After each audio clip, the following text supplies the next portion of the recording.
Moi boas tardes, un saúdo de Javier Balea, César Goldi, Martín Pauli e de Manuel Vicente. Somos o equipo de Efervesciencia.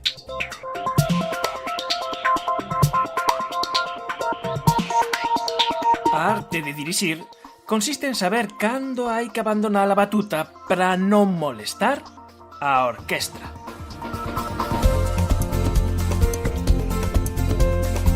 Isto é de Herbert von Karajan.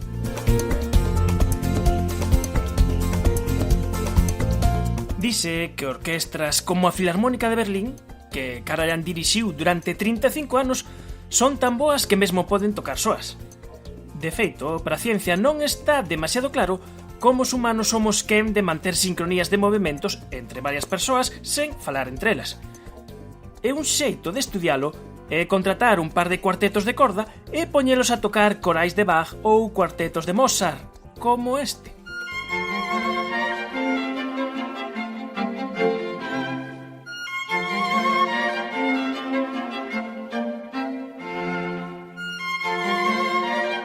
Non resulta moi complicado, cando escoitamos esta música, visualizar os intérpretes balanceándose de adiante para atrás nun expresivo bamboleo.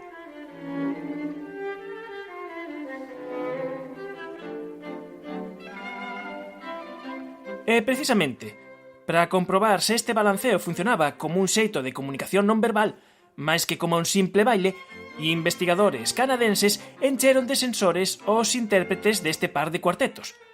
Nas diferentes interpretacións modificaron dúas variables. A primeira foi asignar o papel de líder en cada peza a un músico, coa fin de dirixir o fraseo, dinámica e expresividade da obra, pero sen llelo dicir os outros. A segunda variable consistiu en tocar certas pezas sen contacto visual.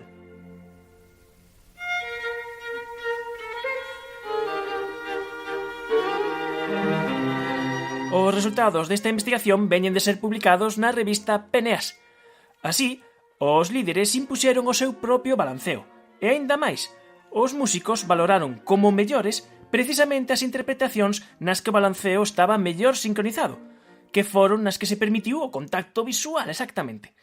Por outro lado, os investigadores foron quen de determinar quen era o líder aplicando técnicas estatísticas aos datos do balanceo. É dicir, o bamboleo dos músicos de corda non é unha pose, nin tan sequera unha consecuencia de elevar o ritmo, senón un mecanismo de comunicación que inconscientemente son quen de interpretar. Curioso, curioso. Benvidos á Efervesciencia. Hai outros mundos, pero están neste.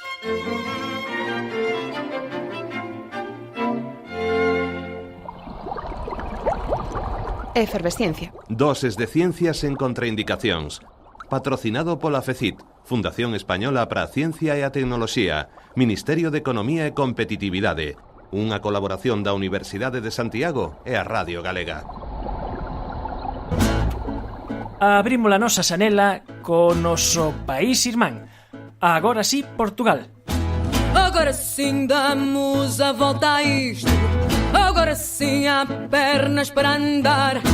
Agora sim eu sinto otimismo. Vamos em frente, ninguém nos vai parar. Agora não, que é hora do almoço. Agora não, que é hora do jantar. Agora não, que eu acho que não posso. Amanhã vou trabalhar. Martín Pauli, moi boas tardes. Moi boas tardes, canto tempo. Canto tempo que non falábamos de Portugal en Efervesciencia.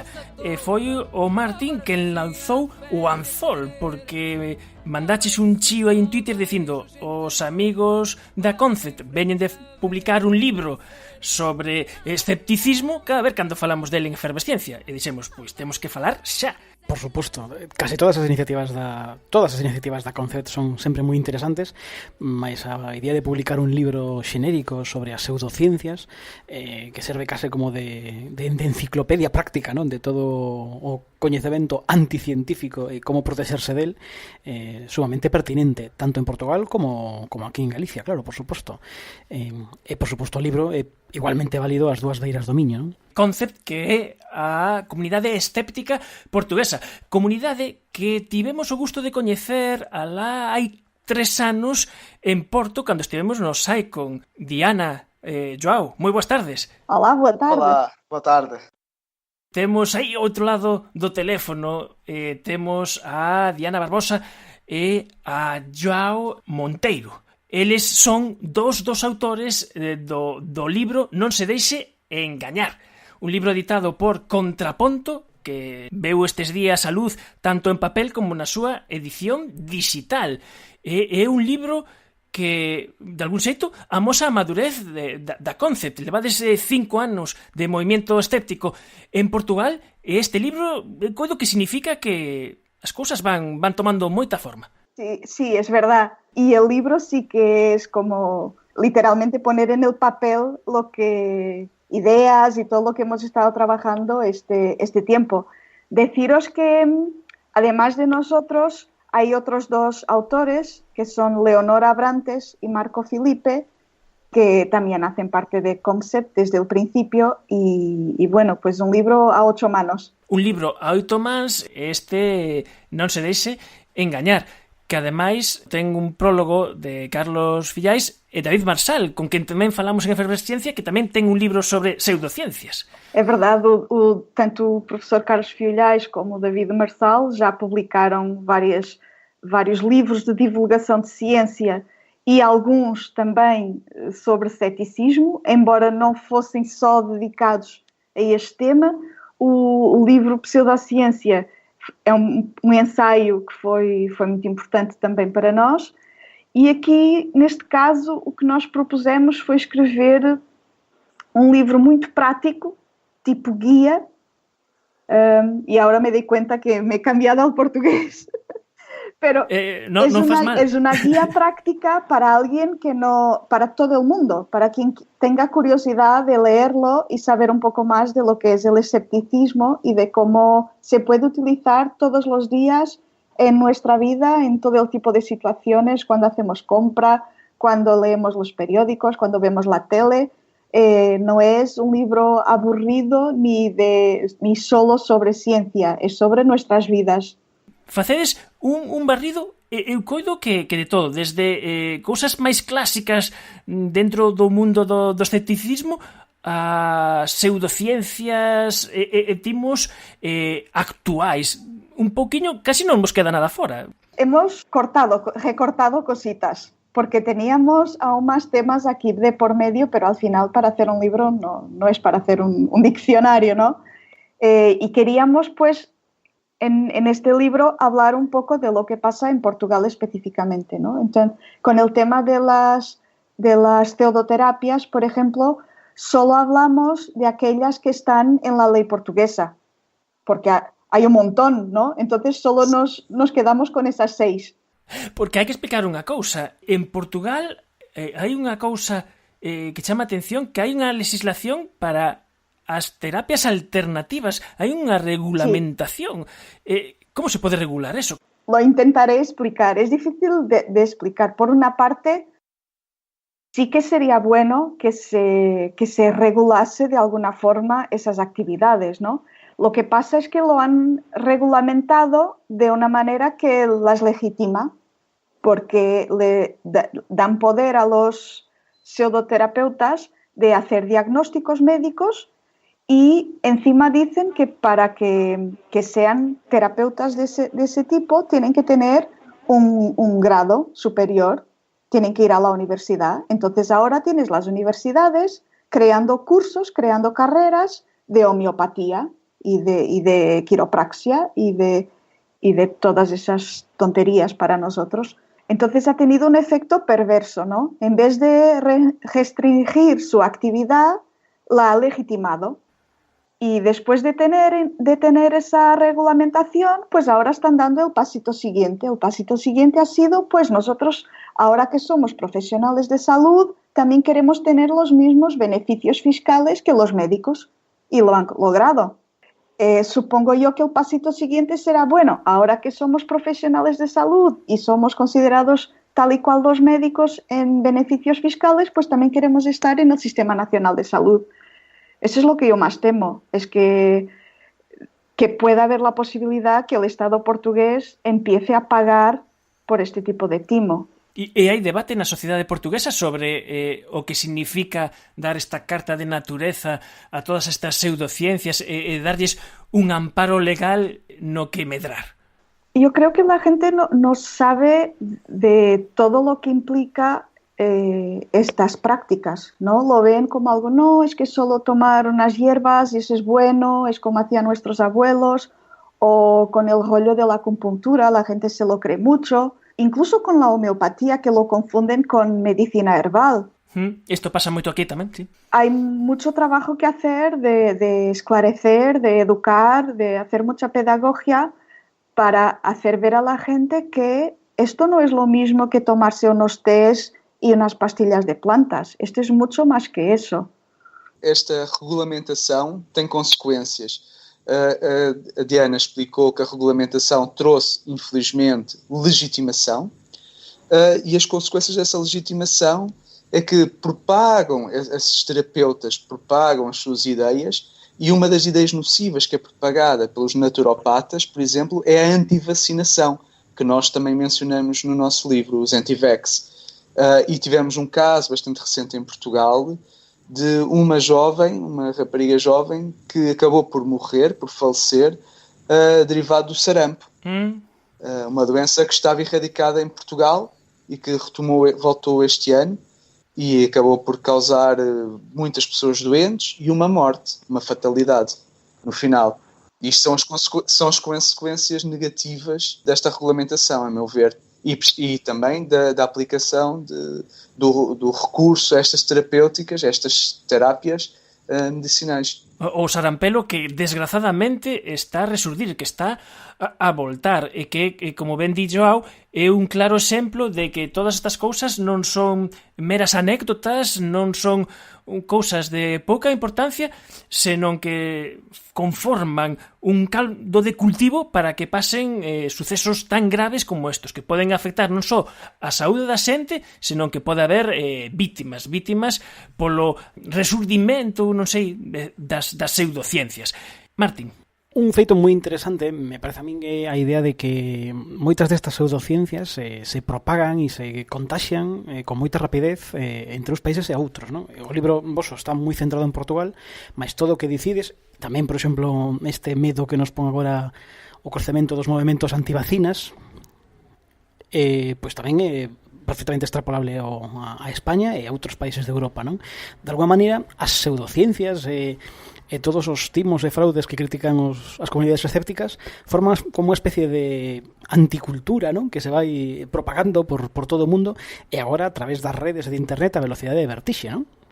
Sí, es verdad.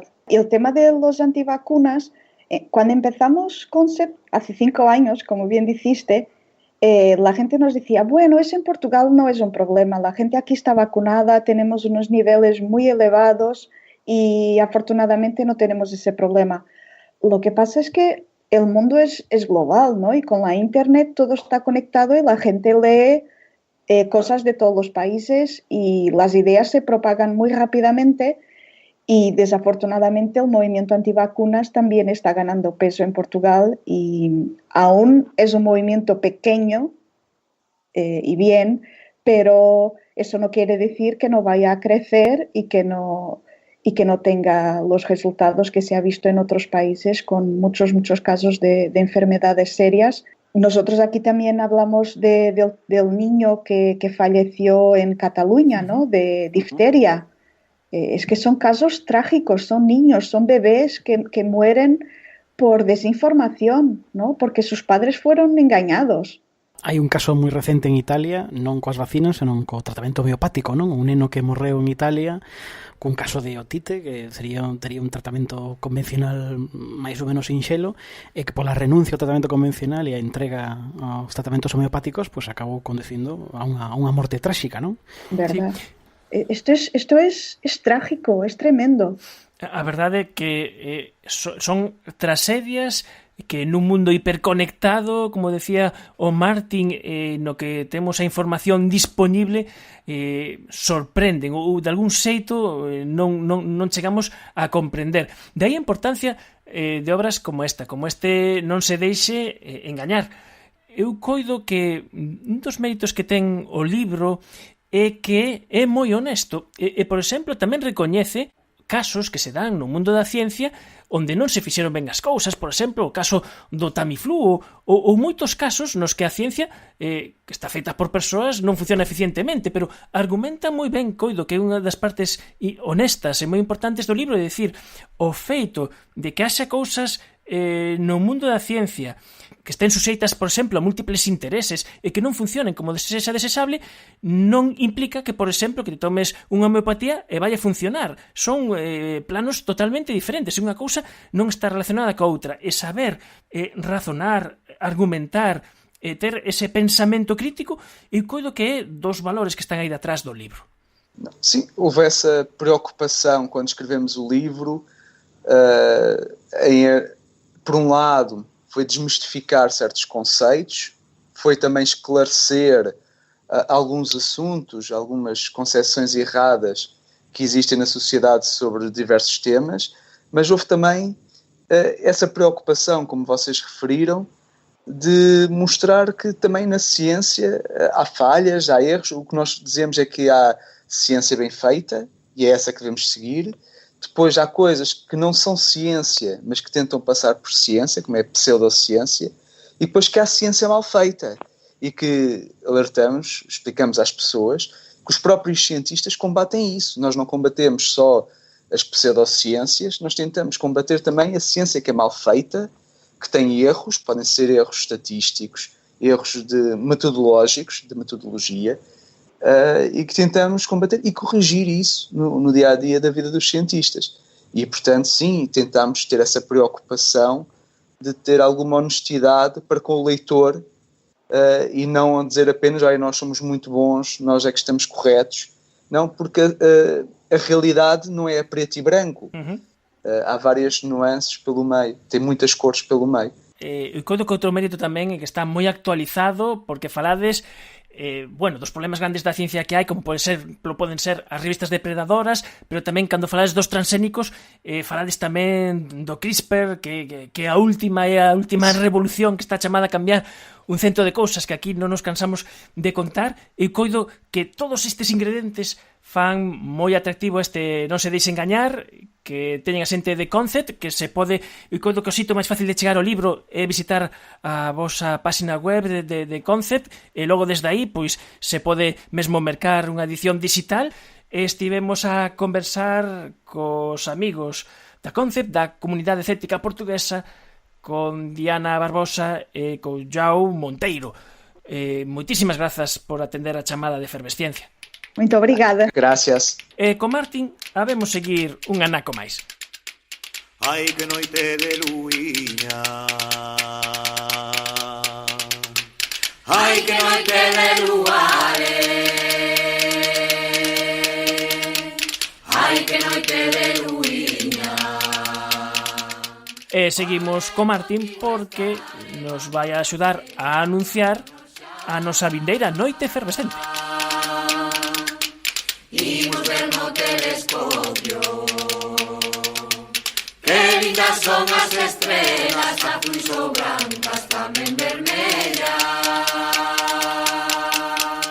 Que será, se non me fallan as contas, a quinta edición. O sea, fixemos dúas en Son Xoán de Río, unha en Forcarei, o ano pasado en Cotobade, e desta volta cambiamos outra vez de escenario, non? Imos a Castrelo do Miño.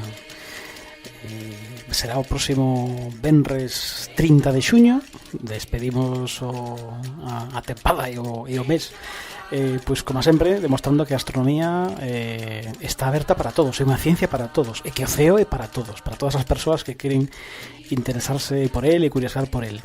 Unha vez máis contamos coa participación ou colaboración de xa vellos amigos, non? Destas noites efervescentes. Pois sí, a noite efervescente non é outra cousa que unha modesta festa de astronomía, de xuntarse amigos para ollar o ceo, que invitamos a todos os amigos de Efervesciencia que se queiran achegar a Castelo de Miño, e unha festa na que tamén participan os amigos da Liga Provincial de Deporte e Ocio para persoas con discapacidade intelectual da provincia da Coruña. A xente de Amipa e de outras asociacións pois achegarán por quinta vez a esta noite efervescente, e teremos unha festa inclusiva na que nos vai unir a todos, como sempre, vai ser o poder ollar ao ceo e poder coñecer as estrelas, as constelacións e ver o que a noite nos pode deparar. E os planetas que temos aí a Xúpiter e Saturno protagonizando estas noites, Saturno sobre todo un pouco que ven de estar na oposición, serán obxetos de máximo interés nestas primeiras así horas da noite, e todos os alicientes que ten o ceo sempre para todos os que queren mirar para ele e curiosear polo espectáculo que cada noite temos gratis total ao noso servizo, sempre cando, por suposto, escapemos da iluminación artificial das cidades.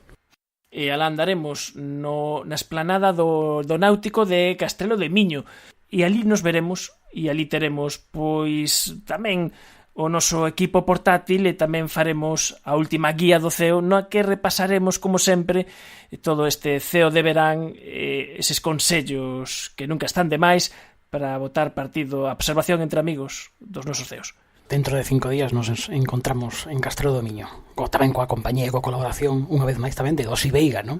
Que tamén é xa un bello amigo destas noites efervescentes. Necesito con urgencia transfusión de efervescencia. Las armas nucleares, Jack, no significan nada. Todos las tienen, pero nadie tiene agallas para usarlas. ¿El espacio, dices? Ha sido un fracaso. Es un inmenso desguace de desechos en órbita. Ah, pero la miniaturización, Jack. Ahí está el secreto. Ahí está el poder que todos andamos buscando. ¿Quién la conseguirá, Jack?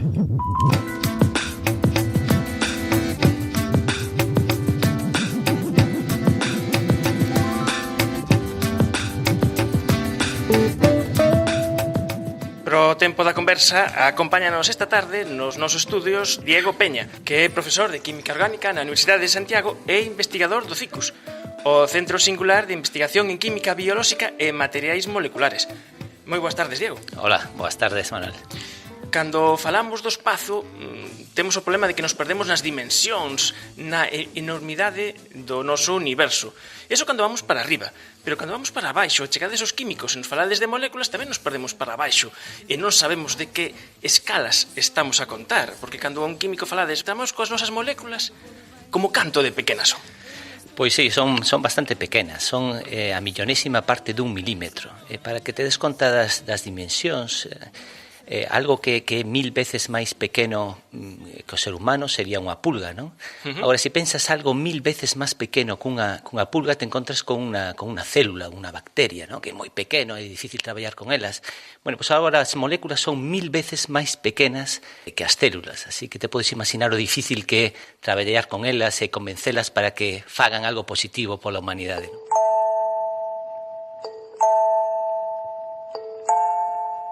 Aboa, moi boas tardes. Hola, boas tardes. Que tal? Hola, boas tardes. Aquí temos a boa de Einstein disposta a disparar. Mira, teño aquí unha botella de auga de 33 centilitros. Aquí nesta botella hai aproximadamente 11, atención, o número, 4 trillóns de moléculas de auga.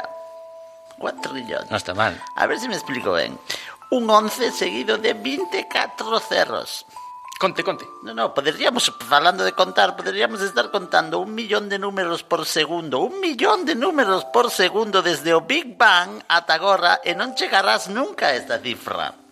Mira, conto todo isto porque os químicos facedes os vosos preparados nos laboratorios, non? Traballando con unhas inmensas cantidades de moléculas, como acabamos de ver.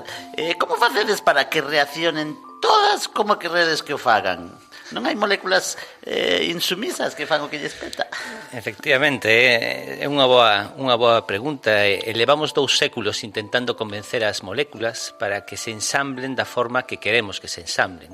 Dirase, por que queredes que as moléculas actúen así? O tema é que... Porque o queremos todos na vida. Efectivamente, queremos mandar.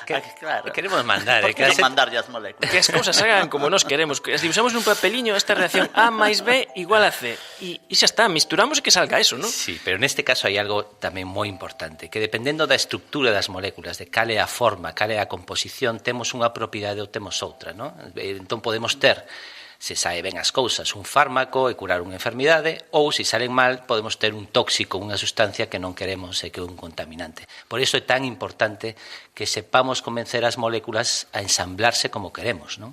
Eso, claro, como facemos? É moi...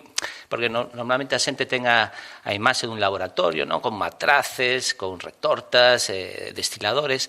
Claro, o tema é cambiar as condicións ambientais do entorno para que elas mesmas se ensamblen, non? Non temos pinzas moleculares, pinzas dese tamaño tan minúsculo para coller os átomos e romper enlaces a formar outros, non? Entón, temos que facelo cambiando o entorno, cambiando o disolvente, a temperatura, etcétera, etcétera, para que elas mesmas se ensamblen. Normalmente poño o símil de... Porque nós, ao final, somos como enxeñeiros, pero do nivel molecular, non? Ti se pensas un enxeñeiro, uns operarios facendo un coche, non? Eles collen as pezas e as ensamblan, teñen máquinas para coller esas pezas e ensamblarlas. Non temos esas máquinas, non? Entón, temos que facer millóns de coches moleculares, simplemente sen tocar as pezas, cambiando as condicións para que se ensamblen. E o problema é que a veces tes o teu produto, pero tes misturas de outras cousas que te estorban.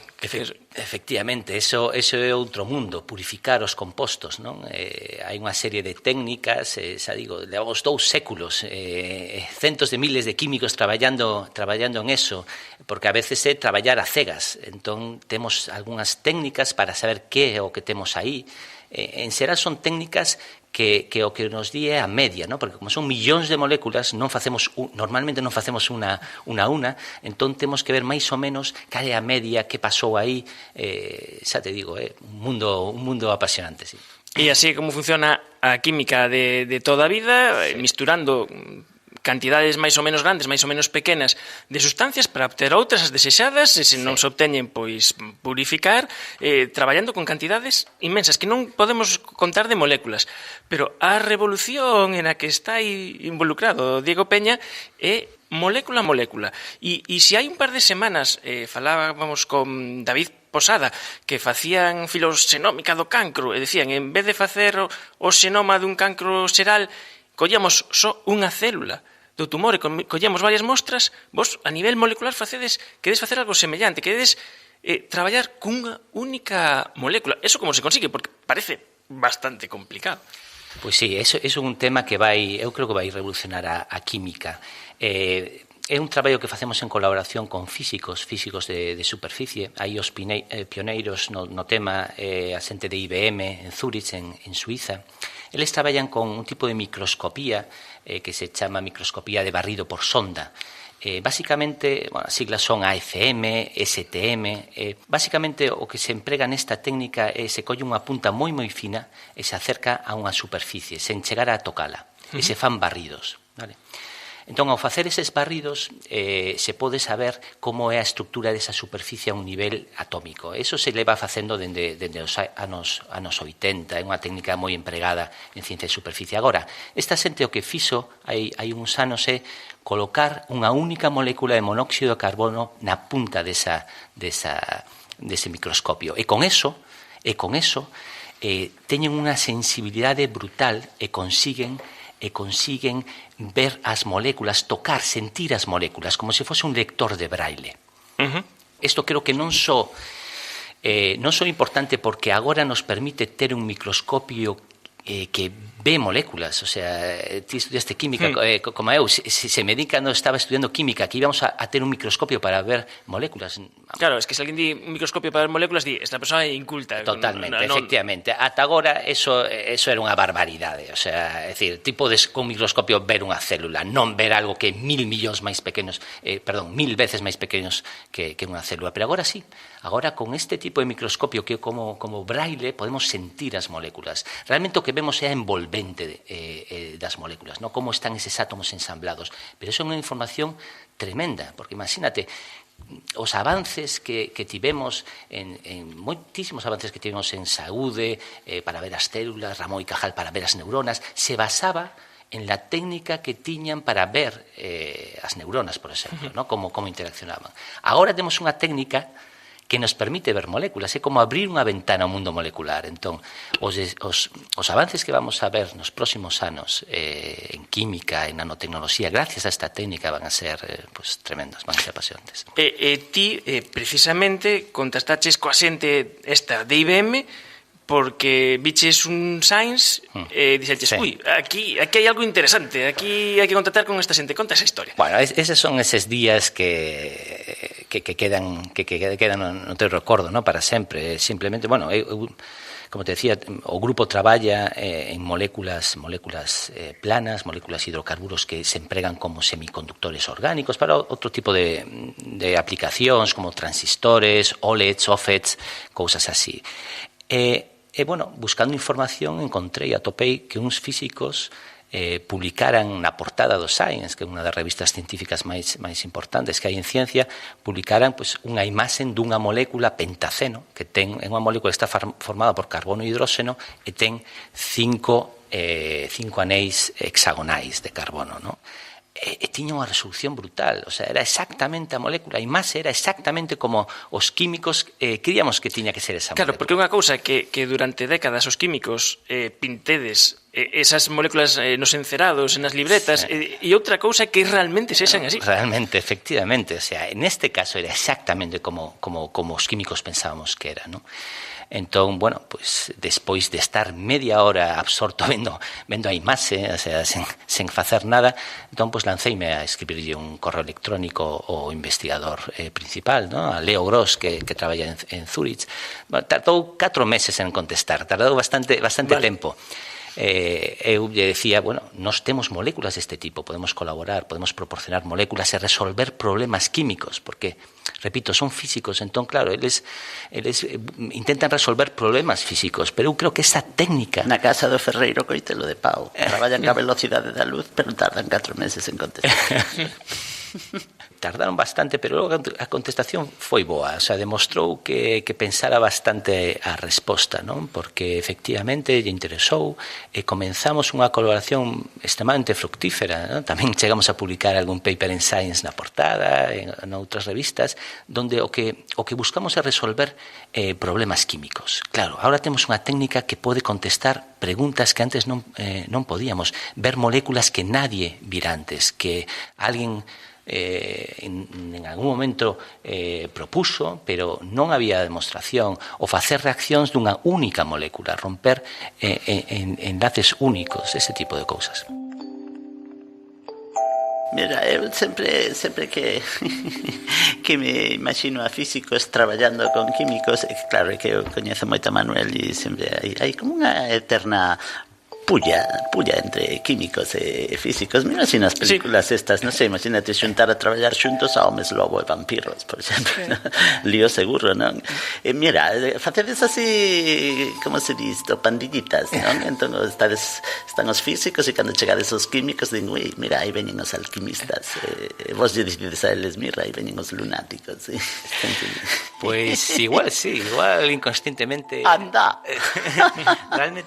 Realmente sí, o sea, incluso dentro da química hai diferentes grupiños, non? Hai movidas. Hai movidas e a veces é difícil incluso a comunicación, o sea, é curioso, falamos sergas diferentes, a veces en este tipo de colaboracións multidisciplinares o máis importante é realmente entenderse, e poder comunicarse ben e hacia onde vamos, É curioso, non somos conscientes hasta que non nos metemos eso, empezamos a colaborar con eles, que realmente falamos en términos diferentes. E vos os de IBM lle mandades as vosas moléculas planas, que algunhas son para visualizalo así como un panel de abella, non? E teñen esa forma aí hexagonal, e claro, vos lle mandades as vosas mostras que vos decides, bueno, pois isto vai con un 99% de pureza, pero como hai tantas moléculas aí, o mellor eles pinchan e xusto a que ven non é a que a boa. Efectivamente, como eles teñen unha técnica que detecta moléculas individuais, por moita pureza que lle envíes, 99, o que sexa de noves,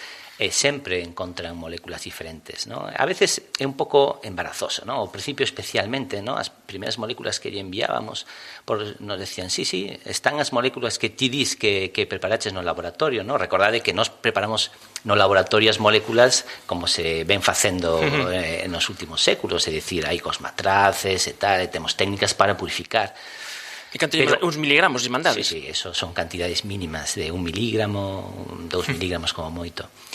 Entón, efectivamente, a veces te dicen, sí, esta molécula que ti dicías que tiñas, pero temos tamén esta outra molécula. A veces, bueno, é un pouco embarazoso, non? Porque como que poñen en duda o método de purificación que empregases, pero outras veces aprendes cousas moi interesantes, non? Este é o tema da serendipia, non?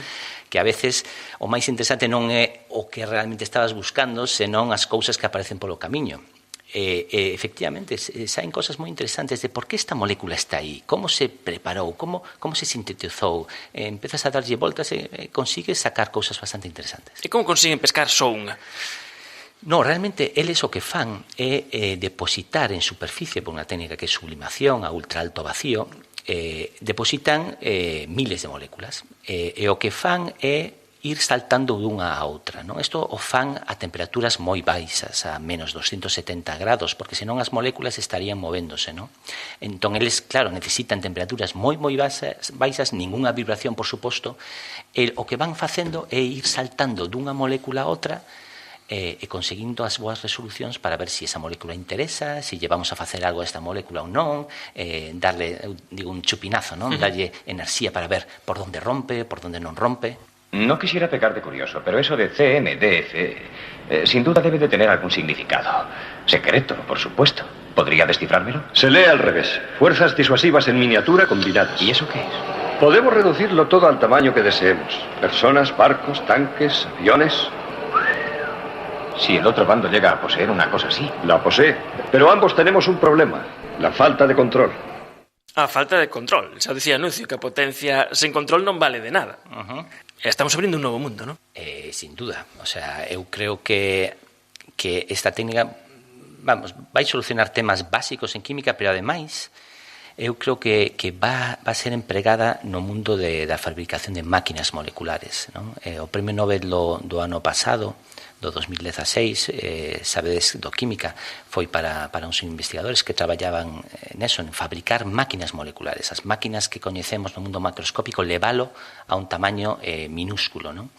E claro, faltaban ferramentas para poder controlar para facer esas máquinas e controlalas. Eu creo que este tipo de técnicas permitirá pois precisamente eso, fabricar e dominar o mundo molecular e construir máquinas moleculares. Bueno, ben Feringa, unha persoa que ti ben coñeces porque estiveches facendo o teu postdoc con el. Efectivamente, sí, pasei 2 anos en Groningen, nunha cidade que está no norte de Holanda traballando con el. Non só eu, en Santiago hai moita xente, bueno, hai 3 investigadores do CICUS que temos traballados con el e ten moi boas relacións con a Universidade de Santiago. E cando lle deron o Nobel seguro que, bueno, choutastes de alegría. Home, foi unha sorpresa, é dicir, sempre estaba nas listas, non, de futuribles premios Nobel, pero cando nos enteramos, pois foi unha gran ledicia. Ledicia non só porque a ciencia que fai é moi boa, ademais é moi valiente, porque se mete en temas interdisciplinares, temas difíciles, e fixo todo dende unha universidade periférica, non estaba en Harvard, non estaba en Stanford, estaba en unha universidade pequena. Entón, a veces, cando pensas en Santiago, dis, bueno, aquí tamén poderíamos facer cousas como esas dende unha universidade pequena nunha esquina do mundo. Mira, teño unha dúbida. Que é iso do colesterol do petróleo? Hombre, moi boa pregunta. Vamos a ver, o petróleo ten unhas fraccións pesadas, que se chaman os asfaltenos, non? Eso é, digamos, a parte sólida do petróleo.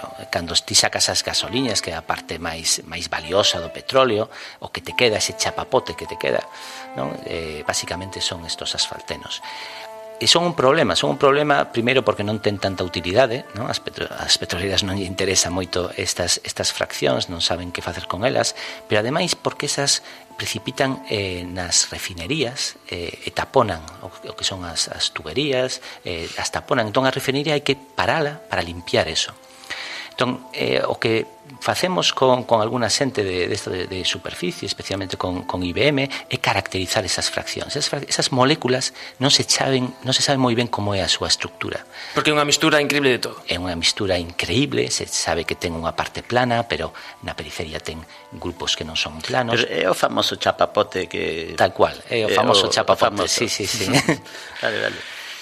E o tema é que, claro, se queremos loitar contra o chapapote, ¿no? Ou contra o colesterol das refinerías, temos primeiro que saber como é a estructura. E as técnicas que tiñamos ata agora non permitía saber como era esa estructura, principalmente porque é unha mistura moi complexa. Agora sí, agora podemos coller un chapapote e ir vendo como son as estructuras desas moléculas. E se sabemos a estructura, podemos combatilo. Podemos desenvolver fármacos ou outras moléculas que permitan disgregar ese colesterol nas refinerías ou loitar contra o chapapote nas praias tamén. E o podes saber porque podes ir vendo unha a unha e vendo, claro, e vendo o que hai aí. Efectivamente, en este caso non vale con ver solo unha molécula, porque é unha mestura moi grande. Entón, aí o que temos que facer é ver pois un número considerable, 100, 1000 moléculas, para máis ou menos ter a idea de como é a estructura media desas moléculas.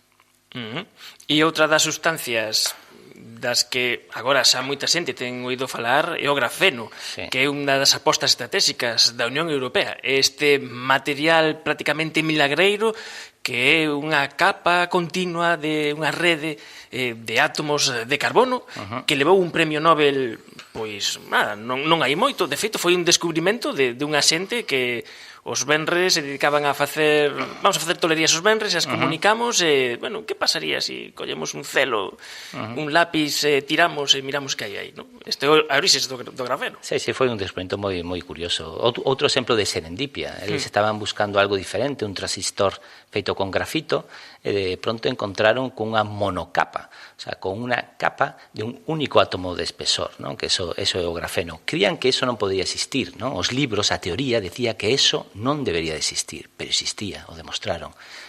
Valeu un premio Nobel e valeu que toda unha comunidade científica se movese a traballar neso, porque efectivamente as propiedades, inda que non é un material milagreiro, eso que quede claro, é un material máis, pero sí que ten unhas propiedades tremendas, unha flexibilidade, unha conductividade, todo debido a que é unha monocapa de átomos de carbono. E nós traballamos neso con unha aproximación química. Intentamos preparar grafenos ensamblando átomos, hexágonos, esos hexágonos de átomos de carbono, os vamos ensamblando un a un para poder facer cintas de grafeno ou materiais que teñan algunha utilidade basados no grafeno. E tamén lle facedes cousas de meterlles aí fulerenos ou facerlle ocos, dicir, funcionalizar... Sí, isto sempre é un traballo en colaboración, ¿no? En colaboración con outra xente. Neste caso, por exemplo, colaboramos bastante co Centro de Nanotecnoloxía de Barcelona. E o que intentamos é facer grafenos con ocos un tamaño determinado. A razón é que desa forma poderíamos facer con unha malla, un filtro selectivo, ¿no? E que podésemos separar en función do tamaño diferentes moléculas, ou sacar a sal, por exemplo, da auga, ou poder separar diferentes gases, ¿no? Entón, hai moita xente que está intentando traballar nesto, en facer o que son redes porosas de grafeno, pero fan con unha aproximación descendente, non? Primeiro crean o grafeno e logo abren os ocos. Nos intentamos facelo ao revés, porque desa forma podemos controlar mellor o tamaño, a homoxeneidade dos ocos, que é ensamblando os hexágonos un a un, desa forma. Mira, coñecemos a Diego o químico, pero tamén é interesante coñecer a Diego a persoa. E voume permitir facer a seguinte reflexión. Voume poñer un pouco metafórica, Manuel. Vale. Sí, mira. Esta xa é a última, eh? Sí.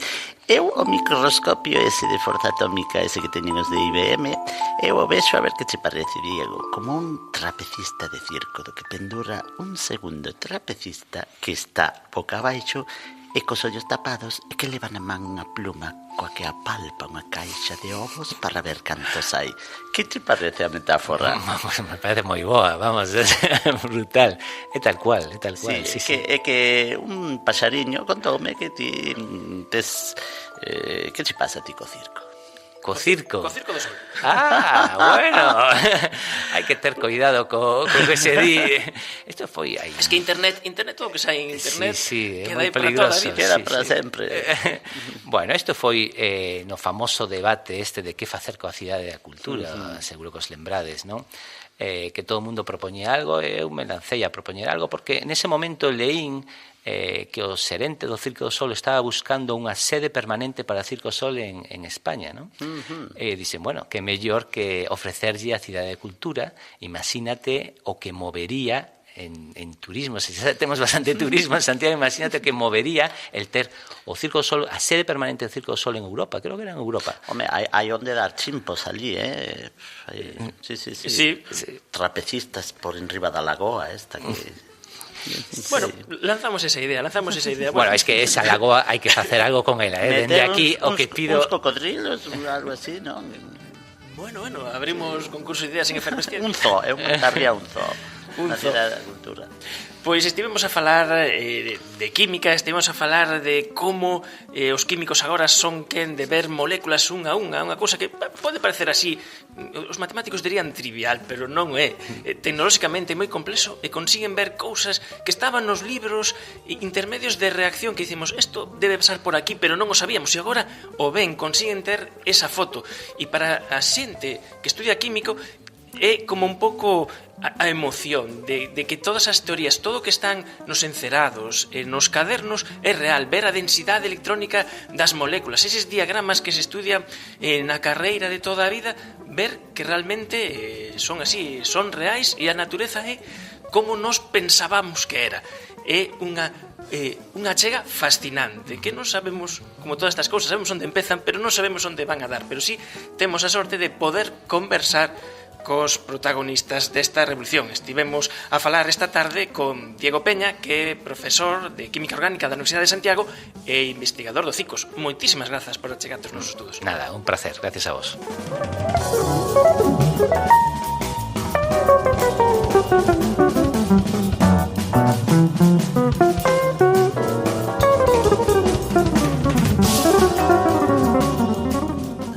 Certo, Manuel, o corte que usaches da película esta o increíble Home Menguante?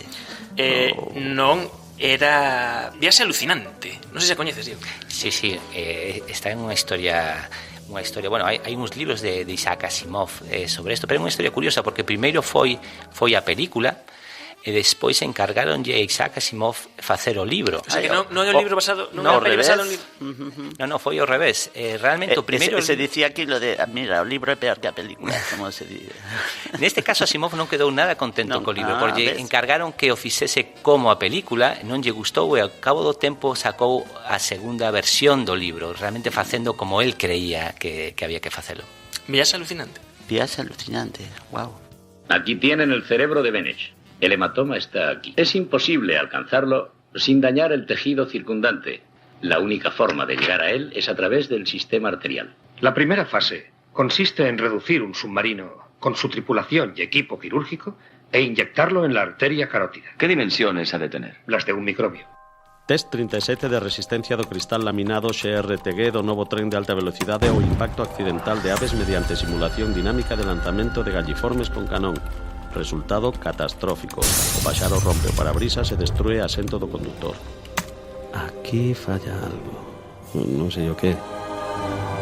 Pero se estamos a reproducir o protocolo da Administración Federal de Aviación. Especie gallos domésticos, ángulo de incidencia, velocidade... Ben, está todo ben. Oes, ese probades a descongelar o polo.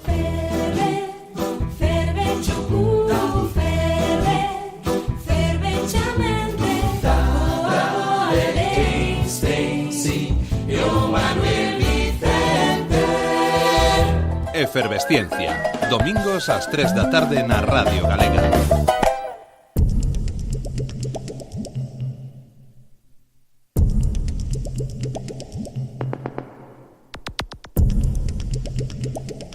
Estas moléculas protéxenos dunha agresión externa moi concreta. Moléculas en galego, unha sección de Javier Balea.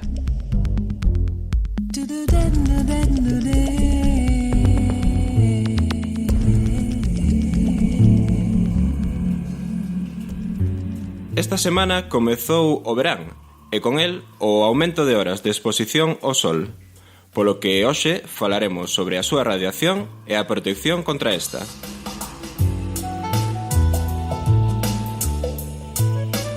A maior parte da enerxía que chega ao noso planeta procede do Sol. Esta enerxía é unha mistura de radiacións nas que se distingue entre luz visible, que é a que vemos como cor, a radiación infravermella, cuxo efecto aumenta a excitación das moléculas e provoca o aumento da temperatura, e a radiación ultravioleta, que é tan enerxética que pode romper moléculas. Isto xera na nosa pel os chamados radicais libres, que teñen a capacidade de alterar o ADN. Por iso esta radiación é canceríxena. Hai 3 tipos de radiación ultravioleta: A, B e C. A radiación C é a que máis enerxía posúe, pero dela xa estamos protegidos pola atmosfera. Da B protéxenos parcialmente a capa de ozono, polo que só consegue chegar á superficie da nosa pel. A radiación ultravioleta A, a dos raios UVA, atravesa a epiderme e penetra na nosa pel, o que causa o bronceado e tamén o envellecemento prematuro. As cremas solares tratan de nos protexer da radiación ultravioleta. Unha das moléculas empregadas como ingrediente activo nestas cremas é o ácido paraminobenzoico, máis coñecido como PABA na industria cosmética. Este ácido é un protector solar químico que bloquea os rayos ultravioleta B e a luz visible. Aos principios activos das cremas engádeselles outros aditivos, cada un con algunha función específica. Por exemplo, algún tipo de disolvente para solubilizalos ou derivados de silicona para volvelas máis resistentes á auga. Algo bastante práctico cando nos atopamos na praia ou na piscina.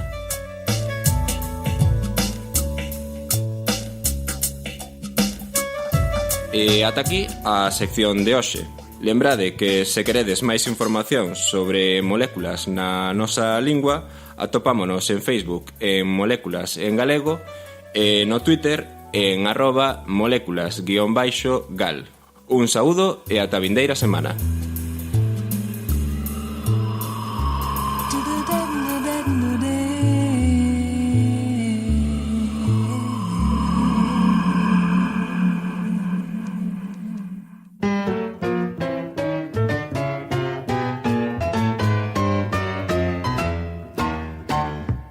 Efervesciencia. Patrocinado pola FECIT, Fundación Española para a Ciencia e a Tecnoloxía, Ministerio de Economía, Industria e Competitividade, unha colaboración da Universidade de Santiago e a Radio Galega. E como nos comentou o Martín Pauli, este venres día 30 de xuño celebraremos a nosa particular festa de astronomía para todos. Festa a que estades invitados a acompañarnos. A cita será, recordamos, o vindeiro venres ás 10 da noite no Náutico de Castrelo de Miño. E tamén habemos de sacar os nosos micros á rúa o vindeiro sábado 1 de xullo pola mañán, porque estaremos no Espazo Ciencia das festas do barrio de San Pedro. E deste xeito acompañaremos o punto científico que vai desenvolver a Asociación Galega de Comunicación de Cultura Científica e Tecnolóxica, Divulgación. Repasamos: venres a noite, noite efervescente en Castrelo de Miño, e o sábado pola mañán nas festas do barrio de San Pedro en Santiago. E con estes dous apuntes da nosa senda, despedímonos ata o vindeiro domingo na Radio Galega. Adeus.